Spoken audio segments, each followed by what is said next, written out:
eng ang po in eng na me mo hi ni tumila be chiam ila thiam em po ni ila chu eng na me mo chuan an nama min pom miau lo chuan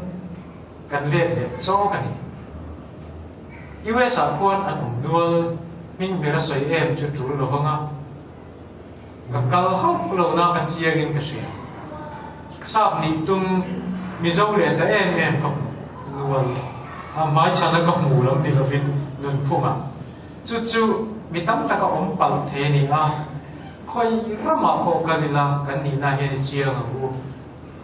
ti ngai na ta om lo mi zo kan ni mai tu ne mo in ni lo kan ti wa kan ni lo thei chuang lo engi ni chuan am ni tu kan nei chuang lo tin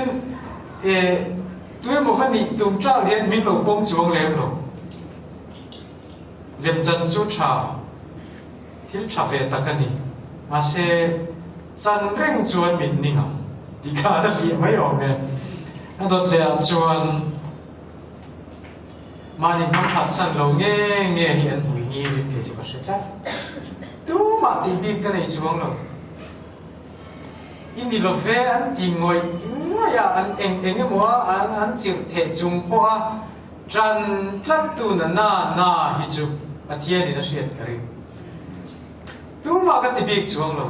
khoi na ma po eng ra ma po ai gupta man lai hun lai ni mo voi ni mo